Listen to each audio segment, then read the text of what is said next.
बड़ी अजीब सी बात है। सरबुलंद ने रबिया से सारी कहानी सुन ली, लेकिन इतना न पूछ सका कि कातिल का नाम क्या है, और रबिया ने भी सब कुछ बता दिया कातिल का नाम लिए बगैर। ख्वामखा में मामले को इतना ज्यादा लटकाया जा रहा है। लेकिन नेक्स्ट एपिसोड होने वाली है बहुत ही धमाकेदार, बहुत सारे राजों से पर्दा उठने वाला है। तो क्या रबिया शीरी की हकीकत जान पाएगी, और सरबुलंद क्या बानो की मौत के राज से पर्दा उठाएगा? टूरसम और रबिया का आमना सामना कैसे होगा, ये सब हम आज की वीडियो में डिस्कस करने वाले हैं। जैसा कि आप लोगों ने देखा कि सोराब खान ने रबिया की जासूसी के लिए अपने खास बंदे को भेजा होता है कि वो मालूम करे कि आखिर ये लड़की कौन है। तो उसका वो बंदा मालूमात लेके वापस आता है और बताता है कि इस लड़की का असल नाम रबिया है। आज से 6 महीने पहले मुद्दसर का कत्ल हुआ था, लेकिन यहाँ पे भी टूरसम का नाम किसी को नहीं पता चलेगा कि मुद्दसर का कत्ल किसने किया। बहरहाल आने वाली किस्त में सरबुलंद को कुछ ऐसे राज हाथ आने वाले हैं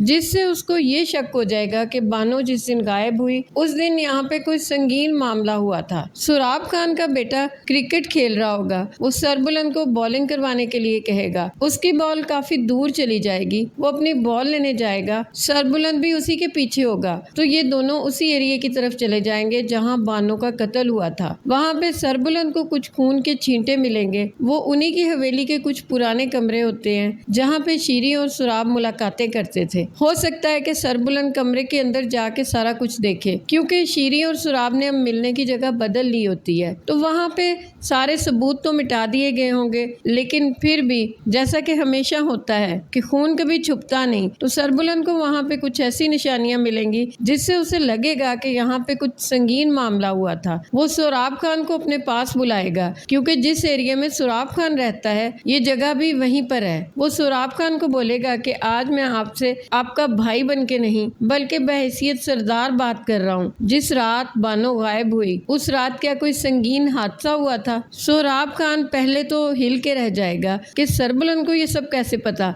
लेकिन वो समझ जाएगा कि ये सिर्फ तुक्के लगा रहा है। वो सरबुलंद को बोलेगा कि मेरी बहन का गायब होना एक बहुत बड़ा हादसा ही तो है, और तुम जानते हो कि ये सब तुम्हारी वजह से हुआ। सरबुलंद तुम्हें तो मेरा एहसानमंद होना चाहिए था, मेरे हाथ तो तुम्हारे गिरेबान पे होने चाहिए थे कि तुम्हारी वजह से मेरी बहन मौत के मुंह में चली गई। सरबुलंद उसे बोलेगा कि आप इतनी आसानी से कैसे कह रहे हैं कि बानो ने खुदकुशी की? क्या आपने उसे खुदकुशी करते हुए देखा? तो सोराब वही बातें करेगा कि उसका खून में रंगा हुआ दुपट्टा, उसका झुमका और खून के छींटे, ये सब बातें तो यही गवाही दे रहे हैं। तो सरबुलंद बोलेगा फिर बानो किधर गई? सोराब खान उसकी बातों से काफी घबरा जाएगा। सरबुलंद उसे कहेगा कि सोराब लाला, कोई ना कोई ऐसी बात जरूर है जो आप मुझसे छुपा रहे हैं, और मैं जल्दी उस बात की तह तक पहुंच जाऊंगा। ये कह के सरबुलंद तो वहां से चला जाएगा। सोराब बहुत ही गुस्से और सदमे में अपने घर से दूर जाके पागलों की तरह हवाई फायरिंग करेगा, क्योंकि उसे इस बात की तकलीफ है कि ना बानो वहां पे आती और ना उसके हाथों मरती। उसे अपने गुनाह का अभी तक एहसास नहीं है। वो ये इल्जाम भी सरबुलंद के सर ही दे रहा है। उधर दूसरी तरफ रबिया शीरी के बारे में मजीद राज जानती जा रही है। सबसे पहला शक तो उसको ये हुआ कि शीरी ही वो है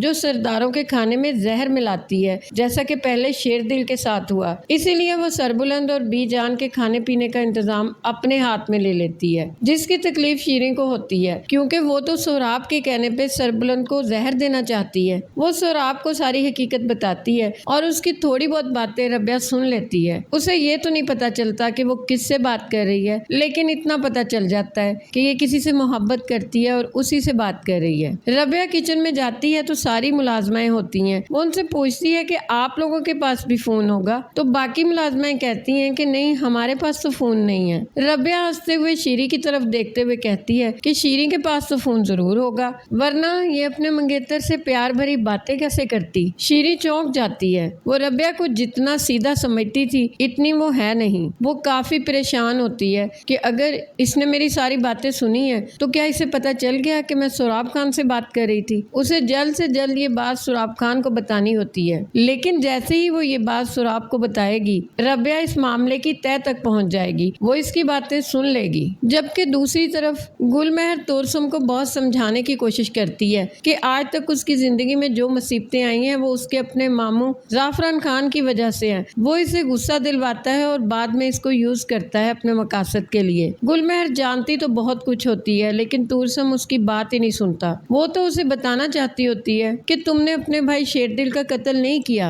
उसको किसी और ने मारा है। लेकिन तुरसम तो उसकी बात ही नहीं सुनता। वो उसे समझाती है कि अपनी आंखें खोलो, दोस्त और दुश्मन की पहचान करो। तुम्हें तुम्हारे भाइयों से किसने दूर किया, इस बात पे तो जरा गौर करो। और तुम अपने बाप के घर से ही कैसे छुपते फिर रहे हो, कैसे तुम लोग भाई भाई के खून के प्यासे हुए हो, ये सब कैसे हुआ। लेकिन तुरसम उसकी सारी बातों को इग्नोर कर देता है। लेकिन इसके बावजूद आने वाली एपिसोड में तुरसम खान को पता चल जाएगा कि शेरदिल को उसने नहीं मारा था। अब यहाँ पे हम आपको मुख्तसरन ड्रामे की थोड़ी सी एंडिंग बताएंगे। ये सरासर हमारी अपनी राय है। जाफरान खान को तुरसम ही कत्ल करेगा जब उसको पता चलेगा कि सारे फसाद की जड़ उसका मामा ही है। दूसरी तरफ शीरी जब सुराब खान को बताएगी कि जब मैंने आपसे फोन पे बात की थी तो जरमाला ने मेरी बातें सुन ली। सुराब उसकी बातें सुन के बहुत ही परेशान हो जाएगा और वो शीरी को मिलने के लिए बुलवाएगा। दर हकीकत वो यहाँ शीरी को मारना चाहता होता है, लेकिन यहीं पे उससे बड़ी भूल हो जाएगी क्योंकि रबिया और सरबुलन की नजरें अब इन दोनों पे होती हैं। वो मौके पे पहुंच जाएंगे और इस तरह सुराब और शीरी का खेल तमाम होगा। उधर दूसरी तरफ बीजान सरबुलन की तन्हाई और उसकी परेशानियों का एहसास करते हुए उसको मशवरा देंगी कि तुम जरमाला के साथ निकाह कर लो। जरमाला बहुत ही अच्छी लड़की है। ये दोनों इस बात के लिए राजी हो जाएंगे और बीजान इन दोनों का निकाह पढ़वाएगी। जबकि दूसरी तरफ तुरसम खान को अपनी गलतियों का एहसास हो जाएगा। वो सरबुलन से माफी मांग लेगा और मुदस्सर के कत्ल में गिरफ्तारी दे देगा। इस तरह से इस ड्रामे की एंडिंग होगी। आप लोगों की जो भी राय हो कमेंट सेक्शन में जरूर बताइएगा।